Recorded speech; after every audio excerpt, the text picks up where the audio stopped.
Having blue screen of death issues on your Dynabook? This video explains step-by-step methods to resolve Windows blue screen errors. Again, your Dynabook working again. So while you're performing updates, you're getting an IRQR not less or equal message, K-mode exception not handled, kernel data in page error. A lot of errors pertain to this problem, and we're going to go ahead and jump into what should hopefully be a pretty straightforward process, guys. And we're going to go ahead and jump right into it. So first thing I'd recommend doing would be to actually go ahead and boot to the troubleshooting utility on Windows 11. So if you do a hard power off 3 times in a row, Windows should automatically attempt to launch the startup prepare utility. And if it doesn't find anything, it will give you the option to select advanced settings, in which case it will take you to a screen that looks like this. Now, if it does not take you to a screen that looks like this, or you're unable to get to that, you can also download the Windows 10 Media Creation Utility, or Windows 11. They probably will make a creation utility for Windows 11 at some point. And it doesn't really matter, you can actually run the Windows 10 utility on Windows 11 as far as I'm aware. And you should be able to run the troubleshooting utilities built in within it. So you just would go ahead and download it to an ISO file and then burn it to a DVD or USB. It'd have to be about 4 gigabytes or more. It couldn't be a small USB flash drive, and it couldn't be a CD. It'd have to be a DVD. And then you boot your computer from it. So depending on the computer manufacturer, you'd have to tap a different key on your keyboard in order to launch that menu, in order to select what boot drive you want to go off of. So it could be anything between the escape key, F2, F8, F12, for example, and those are the function keys on the top of your keyboard. So you may have to just do a little bit of trial and error. Shouldn't take you more than a couple minutes. Googling it would probably be best before you even begin. But anyway, we're ready to go ahead and jump right into it. So we're on the choose an option page. So these will look very similar whether you're booting from it directly within Windows itself, or if you're plugged in a USB flash drive with the media creation utility installed and you selected the recovery option. So when you are setting up your Windows 11 installation or Windows 10, depending on the drive you're using, there should be an option to repair your computer in the bottom left corner of the dialog window, one of the first screens that comes up. You go ahead and select that, and then it would take you to a troubleshooting screen like you see here. And you want to go ahead and select troubleshoot, reset your PC, or see advanced options. And then there are going to be a whole bunch of options in here that we're going to explore in today's video. The first one, we're going to actually go underneath advanced options and then select startup prepare, fix problems that keep Windows from loading. So go ahead and select that first.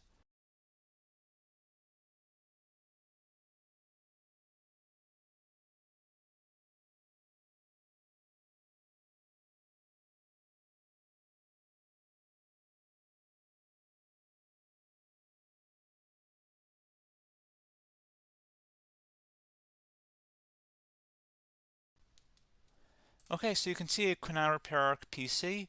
That was our first option we could try.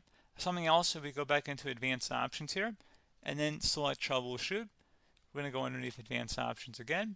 You can go ahead and actually access safe mode by selecting startup settings. And then if you select the restart button, you have the option on the screen select safe mode with networking, which will give you a key on the screen. It'll tell you which key to press to enter that. I believe it's the F7 key. It'll do that for you. I'm not going to go over that in today's tutorial because I don't really want to go into safe mode, but you're more than welcome to attempt that by going into here and then selecting restart. Again, it'll launch another screen. It'll say what key do you want to press, and it'll give you like 7 or 8 different options, and you want to select safe mode with networking. There's also an option for a command prompt too, but that's going to be something we're going to cover later in this video, and we don't even have to go through that in order to access it. So that's why I'm not going to really push for that, because unless you know exactly what's causing the problem, you probably don't need to go into safe mode. Unless you're trying to recover files, in which case then you definitely can go into safe mode, but we're trying to actually recover our computer here. So I hope that makes sense. Something else we can also try here as well would be to uninstall updates, remove recently installed quality or feature updates from Windows. So if you go ahead and select that, you can uninstall the latest quality updates, which generally is the more day-to-day updates. Feature updates are the less regularly released ones, like the big ones. I would equate it to service packs in like Windows 7 and Windows Vista and Windows XP. So larger updates that occur once or twice a year at most. And the quality updates are more just a regular update. So probably obviously depend. It'll take longer if you're going to try and uninstall the latest feature update versus quality update, and maybe you don't need to go back that far. So just giving you guys a couple of pointers with that. Something else you can also look at here, and we're going to jump into the command prompt in a little bit, but you can select System Restore, which will use a restore point recorded on your PC to restore Windows. And this is something I would highly recommend here, guys. So select Next. Assuming you have a restore point saved on your computer, you go ahead and select the most recently created one, and you'll select Next, and then you'll select the drive. You shouldn't actually have to select the drive. You can scan for affected programs, but we're going to keep it all default here, and then we're going to select Finish. So once started, System Restore cannot be interrupted. Do you want to continue? I think we're going to select yes. I don't think we have anything better to do on our computer right now, so just give it a moment here to initialize. It will take a couple minutes to run, obviously depending on how large your hard drive is and how much is saved on the System Restore point. So just give it a couple minutes here.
Okay, so you can see System Restore completed successfully.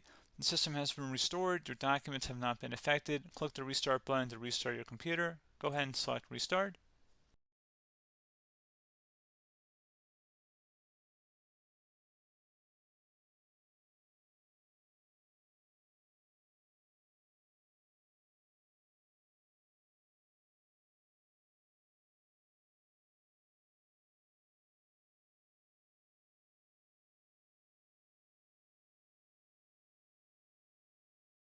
Okay, so you can see the system has been restored successfully. We're going to go over a couple different methods in addition to that if that did not work. So I'm just going to pause the video and we're going to start back on the recovery screen that we started with. Okay, so a couple other things we can try here too. If you go back into troubleshoot, you can select reset your PC, let you choose to keep or remove your personal files and then reinstalls Windows. You can select to keep my files, which will remove apps and settings but keeps your personal files. You can also select remove everything, which will remove all of your personal files, apps, and settings. So this is more of a factory reset, the second option here. First option, it should not delete all of your personal files. However, it will pretty much clear most of your programs, and keep in mind, there's no guarantee that your information, number one, is even still available and easily recoverable on your computer to the point that you actually would be able to recover anything. And the second point is that there's always a chance that it won't actually recover and it will just do a factory reset anyway. So there's no guarantee that actually would keep your files anyway. So I would recommend trying to get a recovery tool and backing that up first before selecting it anyway. But again, those are a couple different options. And then something else you can try here if you go back to the choose an option. Another option, if you go underneath choose an option and select troubleshoot, advanced options, and now select where it says command prompt. Okay, so the first thing we should do is type our main hard drive here. In most cases, it should be the C drive. So you just do a C colon and then hit enter on your keyboard. So once you're underneath the C drive, we're going to type in dir and then hit enter on your keyboard. It should have program files, users, and Windows all in there. That's how you know you're in the right directory.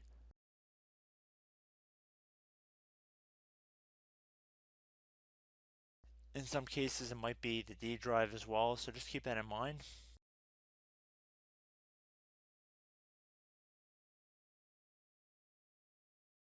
Next thing we're going to do is type in cd space / Windows / system32 / config, and then you're going to hit enter on your keyboard.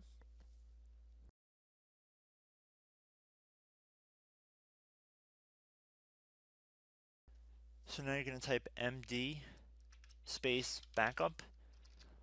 If you've seen other tutorials, it might also say to put down md backup. That's because the backup name is pretty common when you want to back something up.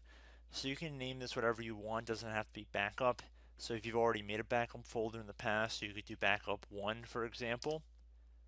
So once you're done setting the name you want the backup to be called, hit enter on your keyboard again.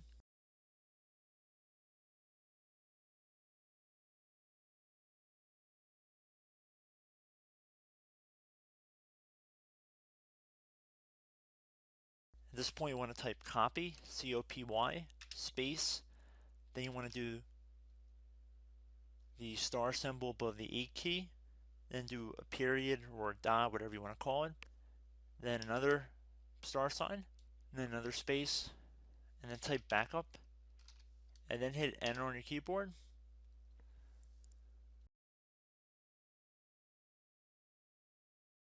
Now you want to type cd reg back, REG BACK, and then hit enter on your keyboard.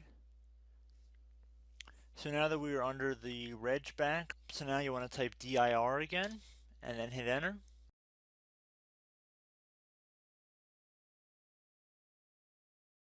So now at this point we're going to type copy again. So copy, space, star sign, dot, another star sign, space, and then 2 dots. So we're going to type copy, space, star sign, dot, sign, star sign, dot, dot, and then hit enter on your keyboard again. So for overwrite, you want to overwrite all. So type A on your keyboard, so capital A, and then hit enter on your keyboard.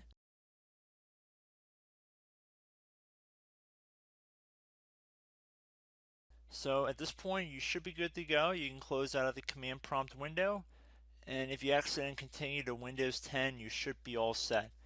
So I hope one of these 3 or 4 different methods we went through in this tutorial helped you guys out. Again, I'm not sure if you guys heard me earlier, but try to go back into your safe mode if possible and uninstall any programs you know might be conflicting with the Windows startup if you can get into safe mode. So just keep that in mind. Something very simple like that could be blocking up everything. So again, I hope this tutorial helped you guys out, and I will catch you in the next tutorial. Goodbye.